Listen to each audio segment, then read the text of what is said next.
Rempang itu akan ada pabrik kaca terbesar kedua di dunia.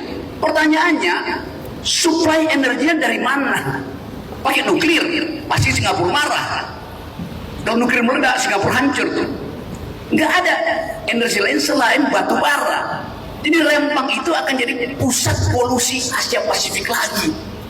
Kacau, tapi itu disembunyikan kan? Pak Jokowi cuma bilang, di Rempang itu hanya kesalahan komunikasi. Menggusur 17.000 orang itu kesalahan komunikasi, kata Presiden Jokowi. Kata Mahfud MD, tidak ada penggusuran di situ, adanya pengosongan. Itu keluar dari mulut Mahfud MD yang dia bilang itu adalah sekedar pengosongan. Itu kalimat dari otak yang kosong. Saya mau terangkan itu sebagai pengetahuan akademis yang mesti dimengerti oleh rektor Unila Universitas Lampung, supaya bagian ini, bayangin kalau bagian ini kita diskusikan di kampus, keren Unila. Ada percakapan tentang middle income trap, ada upaya untuk menghasilkan solusi, semangat, gairah untuk berpikir. Kan kita merangsang kampus-kampus itu berpikir, jangan sekedar menerima headline dari Mahfud MD. Coba kita ukur hal yang lain, bagian-bagian yang terus dipromosi. Kata kunci selama 3 bulan ini, hilirisasi, hilirisasi, hilirisasi. Apa itu hilirisasi?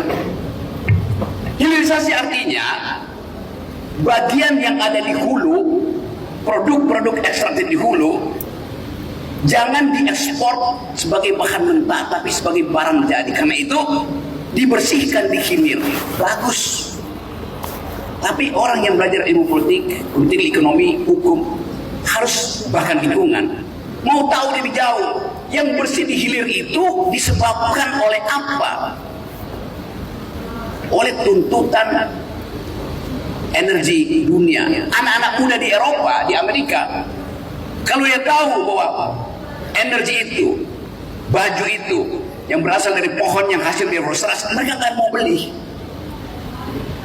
Karena itu mulai dipromosikan, ini adalah hilirisasi, anti deforestasi. Oke, di hulu kita lihat barang itu eco labeling, green economy, green product, oke, benar-benar green.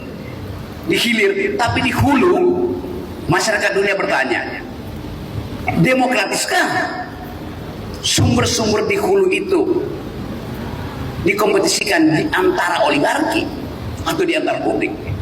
Itu pertanyaan politik, pertanyaan hukum. Kalau Anda periksa, yang menguasai industri hilir itu di hulu hanya 4 pemain besar.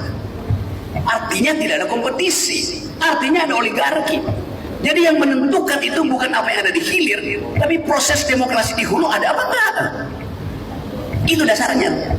Nah, saya mau terangkan ini pada teman-teman, supaya ada kelompok diskusi yang memperhatikan bahwa semua headline pemerintah itu adalah omong yang kosongnya besar sekali. Jadi bagian ini yang memungkinkan kita untuk percaya bahwa kemungkinan Indonesia keluar dari middle income trap itu sangat sulit. Karena tadi tidak dipersiapkan infrastruktur yang berdasarkan pikiran. Yang ada adalah infrastruktur yang isinya beton, semen, segala macam. Coba saya kasih data hari ini. Per hari ini, setiap anak yang nanti di 2045 jadi milenial, jadi bonus demografi, setiap bayi yang lahir hari ini akan terbebani hutang pemerintah Jokowi sejumlah 50 juta per bayi. Karena kita bayar hutang 500 triliun per tahun, itu cuma bunga hutang. Jadi Anda bayangkan, bayi yang tadinya dianggap sebagai sumber dari bonus demografi, dia sudah terbebani hutang pemerintah sebanyak 50 juta per bayi. Bayangkan bayi yang lahir di Timur Tengah, yang lahir di Qatar, bayi itu begitu lahir dijamin seumur hidupnya sekolah gratis, dijamin seumur hidupnya kesehatan gratis. Jadi si bayi Indonesia akan suruh pilih, mau lahir di Indonesia apa lahir di Qatar. Di sini dia akan terbebani. Yang kedua, 1 dari 4 bayi yang lahir hari ini pasti kekurangan gizi. Karena statistik menunjukkan stunting, kekerdilan bayi itu mencapai 25%. Artinya 1 dari 4 pasti kekurangan gizi. Anak yang dalam formative years-nya, masa pembentukan otaknya dari 3 sampai 11 tahun, kekurangan nutrisi, kekurangan protein, otaknya akan menyusut 25%. Jadi Anda bayangkan, bayi itu otaknya sudah menyusut 25%, nggak bisa mikir bagus, dan harus bayar untung 50 juta. Maka akan ada koalisi para bayi yang menentang bonus demografi. Jadi saudara-saudara, ini seminar yang serius, yang mestinya rektor paham, ini seminar serius banget. Masa depan Indonesia, masa depan generasi. Jadi yang bisa paham ini adalah manusia yang punya akal. Babi hutan memang nggak bisa paham, karena dia udah di brief untuk jalan tanpa harus berpikir. Terabas.